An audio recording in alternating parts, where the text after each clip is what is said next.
ಶ್ರೀಗುರುಭ್ಯೋ ನಮಃ. ಹರಿ ಓಂ.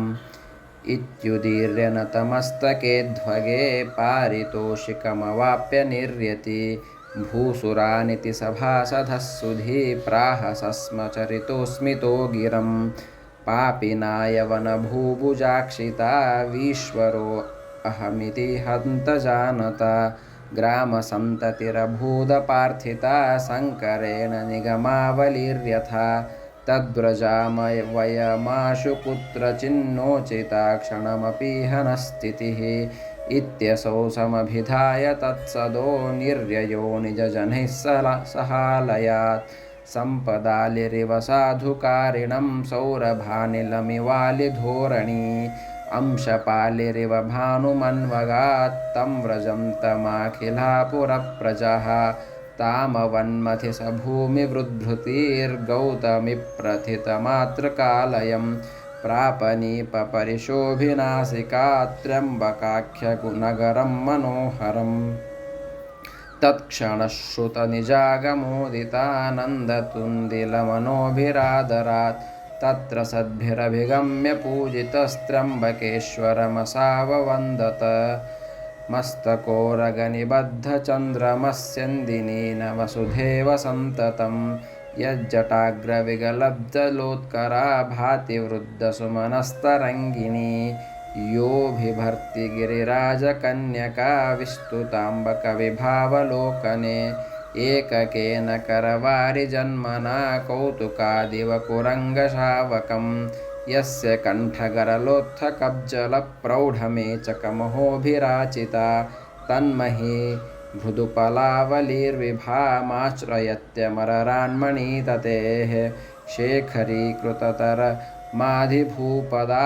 ಪ್ಲಾವಪಾವನಧುನೀಪಯೋಭರಂ तं ಪ್ರಣಮ್ಯ ಶಿವಮಾದರಾದಸೌ ತತ್ರ ವಾಸಮತನೋಚ್ಚರದ್ವಯಂ. ಶ್ರೀಕೃಷ್ಣಾರ್ಪಣಮಸ್ತು. ಹರೇ ಶ್ರೀನಿವಾಸ. ಇದುವರೆಗೆ ನಾವು ಕೇಳಿದ್ದು ಶ್ರೀ ವಿದ್ಯಾಧೀಶ ವಿಜಯ ಮಹಾಕಾವ್ಯದ 4ನೆಯ ಸರ್ಗದ 11ನೇ ಶ್ಲೋಕದಿಂದ 20ನೆಯ ಶ್ಲೋಕಗಳವರೆಗೆ. ಅದರ ಭಾವಾರ್ಥ ಹೀಗಿದೆ.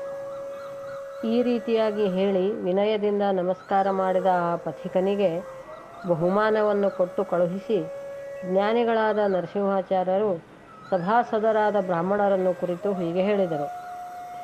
ಮಿಥ್ಯಾವಾದ ಮತೋದ್ಧಾರಕರಿಂದ ವೇದ ಸಮುದಾಯವು ಹೇಗೆ ಹಾಳು ಮಾಡಲ್ಪಟ್ಟಿತೋ ಹಾಗೆ ಪಾಪಿಯಾದ ಈ ಯವನ ರಾಜನು ತಾನೇ ಭೂಮಂಡಲಕ್ಕೆ ಒಡೆಯನೆಂದು ತಿಳಿದುಕೊಂಡವನಾಗಿ ಅನೇಕ ಗ್ರಾಮಗಳನ್ನು ಧನಧಾನ್ಯ ರಹಿತವನ್ನಾಗಿ ಮಾಡುತ್ತಿರುವನು. ಆದ್ದರಿಂದ ನಮಗೆ ಈ ಗ್ರಾಮದಲ್ಲಿ ಒಂದು ಕ್ಷಣವೂ ವಾಸ ಮಾಡಲು ಯೋಗ್ಯವಾಗಿಲ್ಲ. ಬೇಗನೆ ಬೇರೆ ಊರಿಗೆ ಹೋಗೋಣ ಎಂದು ನರಸಿಂಹಾಚಾರ್ಯರು ಆ ಸಭಾಸದರಿಗೆ ಹೇಳಿ ಆಪ್ತಜನರಿಂದ ಕೂಡಿಕೊಂಡು ತಮ್ಮ ಮನೆಯಿಂದ ಹೊರಟರು. ಶಾಸ್ತ್ರವಿಹಿತ ಸತ್ಕರ್ಮ ಮಾಡುವವರನ್ನು ಸಂಪತ್ತು ಅನುಸರಿಸುವಂತೆ, ಪರಿಮಳಯುಕ್ತವಾದ ಗಾಳಿಯನ್ನು ಭ್ರಮರಗಳ ಗುಂಪು ಅನುಸರಿಸುವಂತೆ, ಸೂರ್ಯನನ್ನು ಕಿರಣ ಸಮೂಹವು ಅನುಸರಿಸುವಂತೆ ನರಸಿಂಹಾಚಾರ್ಯರನ್ನು ಆ ಗ್ರಾಮದ ಪ್ರಜೆಗಳು ಅನುಸರಿಸಿ ಹೊರಟರು.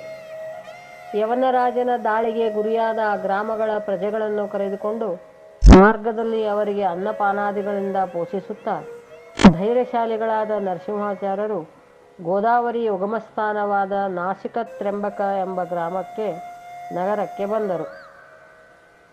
ಆ ಸಮಯದಲ್ಲಿ ನರಸಿಂಹಾಚಾರ್ಯರ ಆಗಮನವನ್ನು ಕೇಳಿ ಅತ್ಯಂತ ಸಂತೋಷದಿಂದ ಸಜ್ಜನರು ಅವರನ್ನು ಆದರಪೂರ್ವಕ ಸ್ವಾಗತಿಸಿದರು. ಅಲ್ಲಿ ನಮಸ್ಕಾರಾದಿಗಳಿಂದ ಪೂಜಿತರಾದ ನರಸಿಂಹಾಚಾರ್ಯರು ತ್ರ್ಯಂಬಕಾದ್ರಿಯಲ್ಲಿ ನೆಲೆಸಿರುವ ತ್ರ್ಯಂಬಕೇಶ್ವರನನ್ನು ವಂದಿಸಿದರು. ತ್ರ್ಯಂಬಕೇಶ್ವರನನ್ನು 3 ಶ್ಲೋಕಗಳಿಂದ ವರ್ಣಿಸುತ್ತಾರೆ. ನಾಸಿ ತ್ರ್ಯಂಬಕದಲ್ಲಿರುವ ಶಿವನ ಜಟಾಗ್ರದಿಂದ ಸುರಿಯುತ್ತಿರುವ ವೃದ್ಧಗಂಗೆ ಅಂದರೆ ಗೋದಾವರಿ ನದಿಯ ಜಲಧಾರೆಯು ಶಿವನ ತಲೆಯ ಮೇಲೆ ಸರ್ಪದಿಂದ ಬಂಧಿಸಲ್ಪಟ್ಟ ಚಂದ್ರನಿಂದ ಹೊರಹೊಮ್ಮುತ್ತಿರುವ ನೂತನ ಅಮೃತಧಾರೆಯೋ ಎಂಬಂತೆ ತೋರುತ್ತದೆ.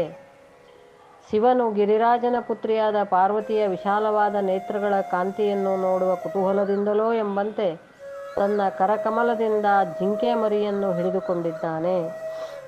ರುದ್ರದೇವರ ಕಂಠದಲ್ಲಿರುವ ಕಾಲಕೂಟ ವಿಷದಿಂದ ಉಂಟಾದ ಅತ್ಯಂತ ನೀಲವಾದ ಕಾಂತಿಯಿಂದ ವ್ಯಾಪ್ತವಾದ ಆ ತ್ರ್ಯಂಬಕಾದ್ರಿಯ ಶಿಲಾಪಂಕ್ತಿಯು ಇಂದ್ರನೀಲಮಣಿ ಸಮುದಾಯದ ಕಾಂತಿಯನ್ನು ಹೊಂದಿದೆ. ಹರಿಯ ಪಾದಸ್ಪರ್ಶದಿಂದ ಪವಿತ್ರಳಾದ ಗಂಗಾ ನದಿಯ ಜಲವನ್ನು ತನ್ನ ಶಿರದಲ್ಲಿ ಧರಿಸಿರುವ ಹರನನ್ನು ಭಕ್ತಿಯಿಂದ ನಮಸ್ಕರಿಸಿ ಅಲ್ಲಿ 2 ವರ್ಷಗಳ ಕಾಲ ನರಸಿಂಹಾಚಾರ್ಯರು ವಾಸ ಮಾಡಿದರು. ಮುಂದಿನ ವಿಷಯವನ್ನು ನಾಳೆಯ ದಿನ ನೋಡೋಣ. ಹರೇ ಶ್ರೀನಿವಾಸ. ಕೃಷ್ಣಾರ್ಪಣಮಸ್ತು.